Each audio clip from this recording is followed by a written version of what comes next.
Hello there, Chris Benson's here on Talking Music, and I'm in the middle of a bit of an unboxing. If you've been watching the previous videos, so still got this big box, and I think there's at least one in there.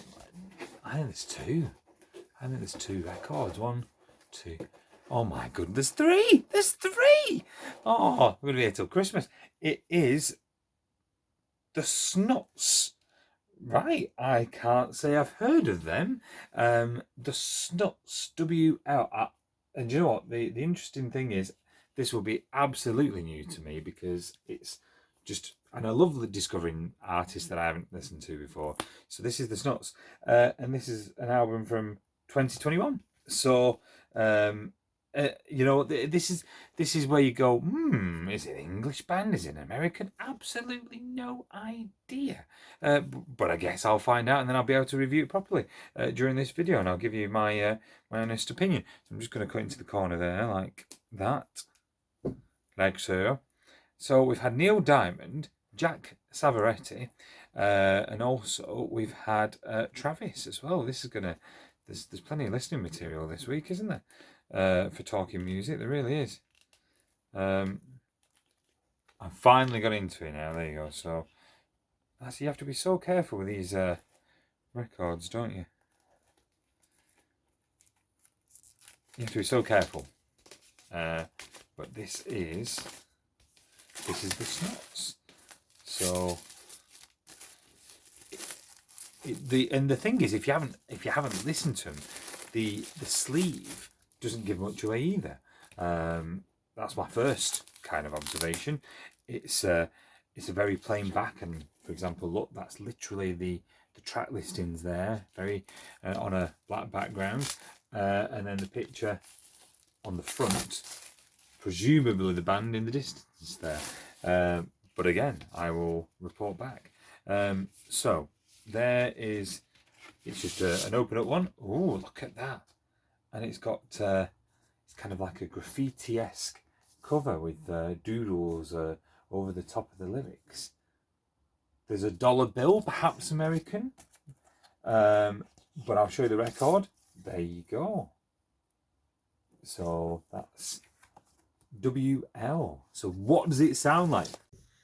Good afternoon. Thank you for joining me here on Talking Music. Chris Benson has once again asked me to review a couple of albums.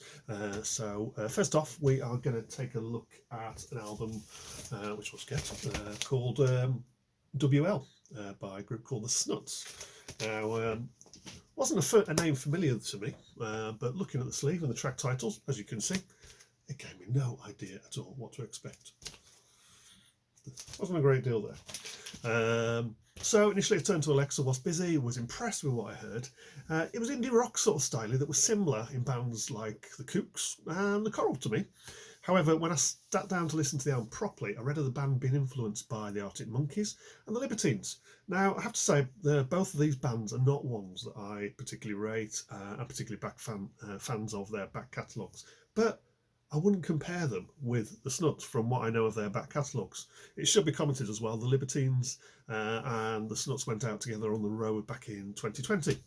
So, the Snuts, who are they? They're a four-piece from Scotland who have, in the case of three members, been friends since primary school days, the fourth member becoming so in secondary school. The band formed back in 2015 before releasing 3 demos a year later and gradually built an ever-increasing fan base. Since 2018, they've toured extensively across the UK and Ireland, playing various festivals, as well as in 2018, went across to Austin, Texas, where they performed at the South by Southwest Festival.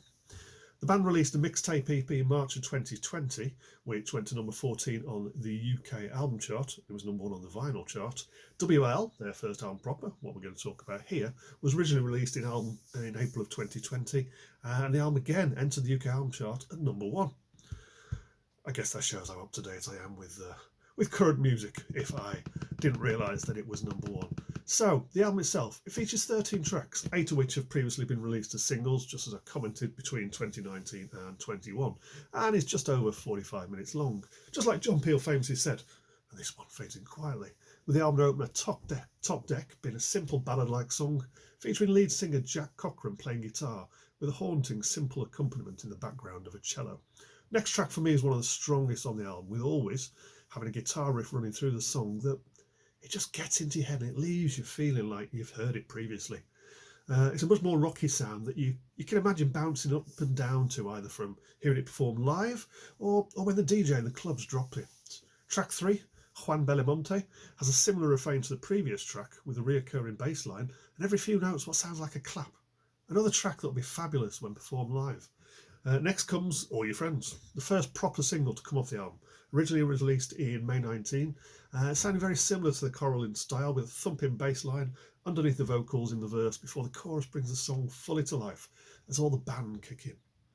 Next up is Somebody Loves You, with an organ intro that, again, to me, it just sounded like George Michael's Faith, and that's obviously a compliment, an artist of such style. The song continues, however, in a much more poppy style than previous tracks, with, to me at least, a hint of Bruno Mars's Marry You.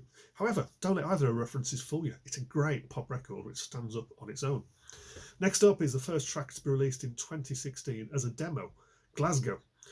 So the band originated from West Lothian, so this may be a reference to their Scottish roots, with the track itself being a thunderous rocky affair. Finally, on the A-side is No Place I'd Rather Go, starting off with the band harmonising together as the instruments gradually build during the song.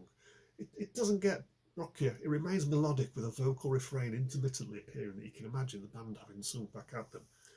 Side 2 starts with Boardwalk, another stripped down song with minimum instrumentation, with what you can hear being more of a more acoustic style, providing a simple accompaniment to the vocals. A beautiful song with the instruments rising and soaring towards the end. Next up is Maybe California, similar to Always from earlier in the album, with a refrain that gets in your head, and making this rocky number another one that you can't help but tap along to. Don't Forget It, open bracket, punk, close bracket, without question one of the heavier tracks on the album. They don't expect this to sound like the Pistols or the Clash, but you can see the Libertines and Arctic Monkeys influence here. Fast coming in and lasting just over 2 minutes.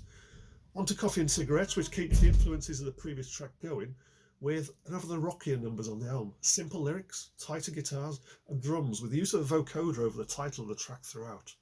Next up is Elephants, with the band steadily moving through the track to another great indie rock tune. Final track of the album is Sing for Your Supper, the longest track on the album by far, clocking in at over 6 minutes. This starts stripped back with vocals and guitars before building as all the instruments thumping for the chorus, leaving the final verse just to fade away at the album's close. Overall, a fabulous album. I didn't know what to expect. I was impressed with the sound on listening to a couple of tracks by the band prior to playing the album. Some albums require more than one listen before you can decide whether you like it or not. This one didn't. I was impressed straight away. I've listened to the album 3 times now, and my enjoyment of it continues to grow each time. I'll certainly be keeping an eye out for future releases. As someone who enjoys live music, the Snuts are someone I'd not be averse to seeing live. I possibly wouldn't pay to see them headline. However, if they were on as a support or at a festival, I'd definitely aim to see them. The Snuts have a few dates across the UK from April throughout the summer, including a sports slot on the King of Leon UK tour. The album WL is available from the band's website, shop.thesnuts.co.uk, on CD, LP and deluxe versions of both, featuring an additional 4 tracks. Incidentally, a live version of the album recorded at Stirling Castle is also available from the band's website on coloured vinyl and digital download. Thanks for listening. I'll see you again soon.